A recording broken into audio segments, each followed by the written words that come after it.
Bonjour à toutes et à tous. On se retrouve à nouveau dans ce deuxième épisode de didactique de français pour continuer dans le premier axe concernant les concepts clés en didactique. Dans cette vidéo, nous allons aborder des concepts tels le triangle didactique, la situation didactique, la transposition didactique, les variables didactiques, le conflit cognitif et l'obstacle didactique. Commençons par le triangle didactique de Jean Husserl. Le triangle didactique est une représentation schématisée du système didactique qui apparaît dans la médiation ou l'interrelation entre un enseignant et un enseigné. Il représente trois pôles, comme vous voyez selon ce schéma-là: l'apprenant, le savoir et l'enseignant. Bien sûr, le rapport entre l'apprenant et le savoir est un rapport d'apprentissage. L'apprenant apprend le savoir. Le rapport entre l'enseignant et le savoir est un rapport d'enseignement. L'enseignant enseigne le savoir. Et le rapport entre l'enseignant et l'apprenant est un rapport de formation. L'enseignant forme l'apprenant. Vous pouvez dire que le rapport ou bien la relation entre l'enseignant et le savoir est une relation didactique. C'est une mise en question de quoi? C'est-à-dire du savoir enseigné. Et puis, la relation entre l'apprenant et le savoir est une relation d'apprentissage. Et puis, en ce qui concerne le rapport ou la relation entre enseignant et apprenant, il s'agit d'une relation pédagogique. C'est-à-dire, on se pose la question de comment. Comment l'enseignant entre ou bien entretient la relation avec l'apprenant. Bien, passons maintenant à l'autre concept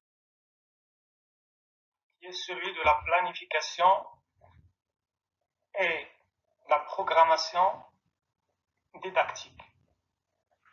Alors, on entend par programmation didactique le processus de planification temporelle des contenus d'enseignement, d'une discipline bien sûr.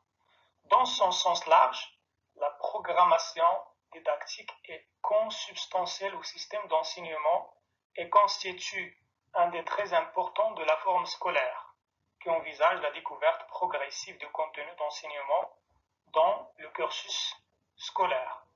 C'est bien sûr le curriculum qu'on peut définir comme l'ensemble des programmes disciplinaires. Alors, en matière de français, l'application annuelle, elle est bien sûr, en première année de baccalauréat, elle comporte 3 modules. Chaque module contient un projet pédagogique. Et chaque projet pédagogique est divisé en séquences pédagogiques. Et après, chaque séquence pédagogique est subdivisée aussi en activités. Généralement, on a l'activité de lecture, l'activité de langue, l'activité de production orale ou bien des travaux encadrés, et puis l'activité de la production de l'écrit. La programmation, quant à elle, par rapport à la planification, elle détaille la planification, depuis la petite unité qui est celle de l'activité, jusqu'à la grande unité qui est celle de tous les projets pédagogiques des 3 modules. Vous pouvez comprendre à partir de cela que la planification, elle est globale, et puis elle est surtout liée à une certaine vision dans le temps qui est globale, mais la programmation, elle est détaillée, donc elle va jusqu'à la plus petite unité dans son détail pour éclaircir les éléments particuliers. Passons à une situation didactique. Une situation en tant qu'objet d'étude didactique est une coupe dans la réalité ancrée dans un espace-temps. Une coupe dans la réalité, c'est-à-dire, si vous voulez, une partie prise de la réalité dans un contexte et voilà, avec des éléments qui sont bien définis.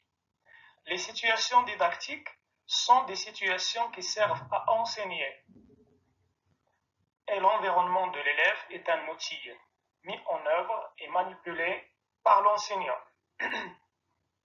On a vu donc que la situation didactique est exprimée dans le triangle didactique. C'est une situation réelle d'apprentissage qui comporte plusieurs éléments enchevêtrés. Si vous voulez, enseignant, apprenant, savoir, temps, lieu, support, contexte, etc., etc. Comme vous voyez dans cette image, nous avons une situation d'apprentissage qui contient les éléments mentionnés. Quelles sont les conséquences de la situation didactique?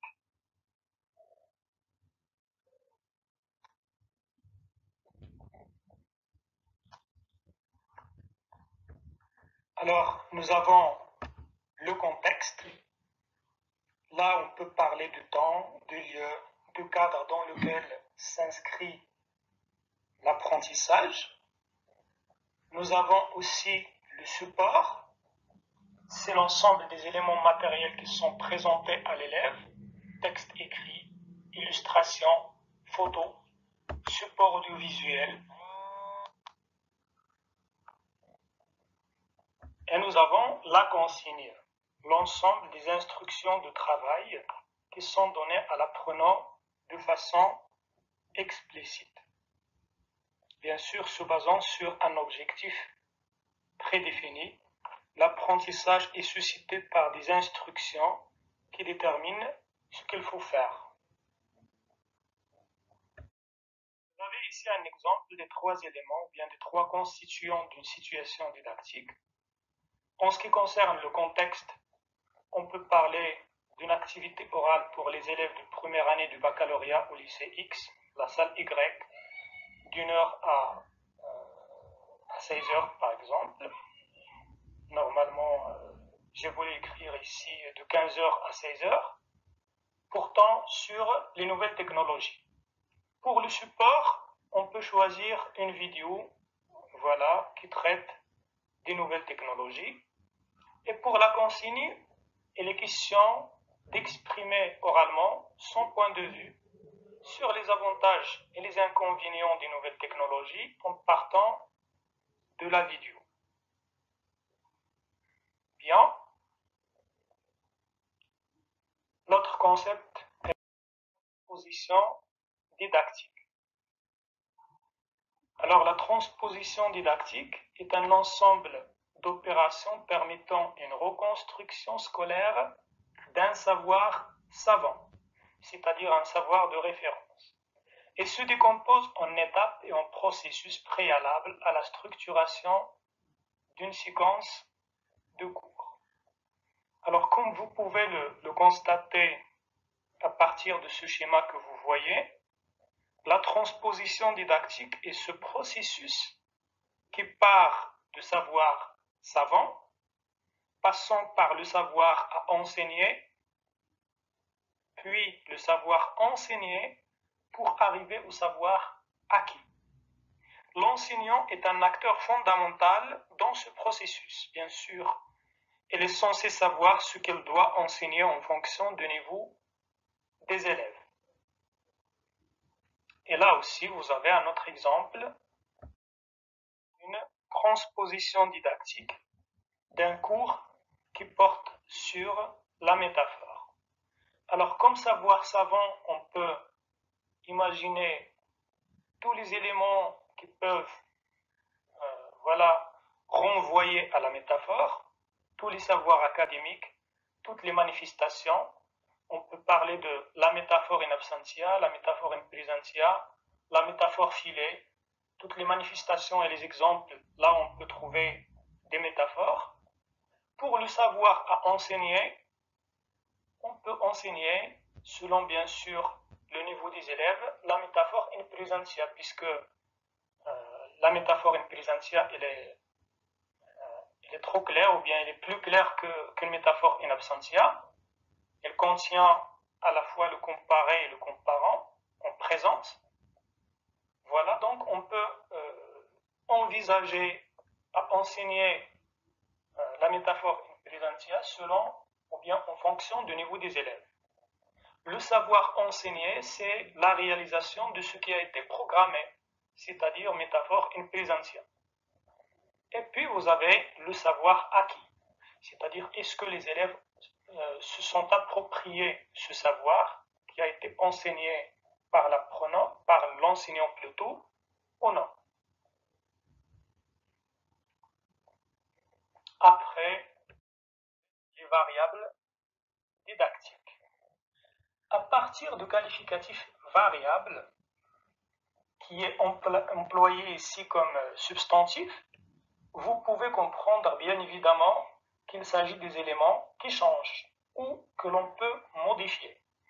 Et ce, bien sûr, en étant ancré dans une situation d'apprentissage.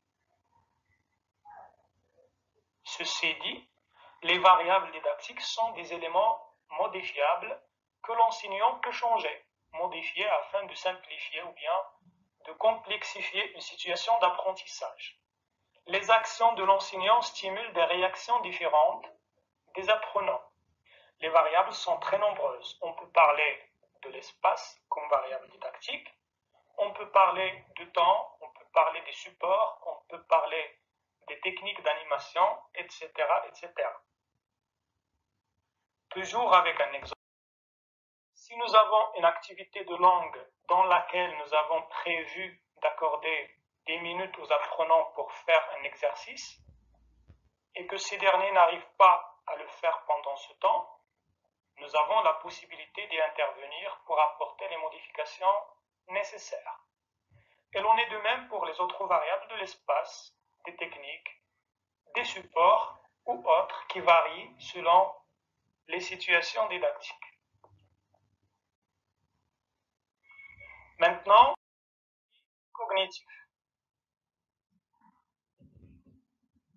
Un conflit cognitif se développe lorsqu'apparaît chez un individu une contradiction ou bien une incompatibilité entre ses idées, ses représentations, ses actions. Cette incompatibilité perçue comme telle, ou au contraire, d'abord inconsciente, devient la source d'une tension qui peut jouer un rôle moteur dans l'élaboration de nouvelles structures cognitives. C'est-à-dire qu'il s'agit d'un désaccord de la pensée avec elle-même ou avec les faits que l'individu éprouve. Ce phénomène a été mis en évidence par Piaget en examinant la façon dont le sujet s'y prend pour résoudre un problème. Je vais donner toujours un exemple. Prenons un exemple très simple. Youssef croit que la seule façon efficace d'apprendre est celle de l'apprentissage par cœur. Alors quand il affronte une nouvelle situation où il est plutôt question de comprendre que d'apprendre, dans ce cas, le conflit émerge, ce qui pousse l'individu à changer d'idée pour résoudre le problème. Le dernier concept pour cette vidéo, l'obstacle didactique. Un obstacle didactique est une représentation de la tâche, induite par apprentissage antérieur, étant la cause d'erreurs systématiques et faisant obstacle à l'apprentissage actuel. On peut dire qu'il y a obstacle lorsque les conceptions nouvelles à former contredisent les conceptions antérieures bien assises de l'apprenant, selon Bednarz et Garnier. Alors on peut dire qu'il y a un obstacle didactique lorsque les conceptions nouvelles à former contredisent les conceptions antérieures précédentes de l'apprenant. Et Brousseau distingue trois types d'obstacles. Un obstacle épistémologique qui est propre à la tâche d'apprentissage elle-même. Un obstacle ontogénique, c'est un obstacle qui est propre aux facultés de l'apprenant. Et un obstacle didactique, qui est propre au choix des apprenants dans leurs actions. Vous avez aussi un exemple. Prenons l'exemple d'un cours sur la syntaxe pour un élève marocain de 3e année primaire. Basiquement, on obtient une phrase qui commence par le verbe, puis le sujet après, tel, lit, Jacques, le roman au lieu de Jacques, lit, le roman. Vous pouvez vous poser la question pourquoi? Alors la réponse, parce que l'apprentissage antérieur de l'élève, ou bien de l'apprenant, il est lié à la structure syntaxique de l'arabe, qui commence par le verbe. Normalement, dans la structure syntaxique de l'arabe, on a le verbe au début, et on a après le sujet. Dans la structure syntaxique de la langue française, on a généralement l'inverse. On commence par le sujet, puis on passe au verbe. Voilà, cet exemple vous a éclairci davantage qu'est-ce que c'est qu'un obstacle didactique. Nous arrivons à la fin de cette vidéo. N'oubliez pas de vous abonner à la chaîne pour recevoir les nouvelles vidéos qu'on va faire dans ce sens, toujours dans le cadre de la didactique de français. Et à bientôt.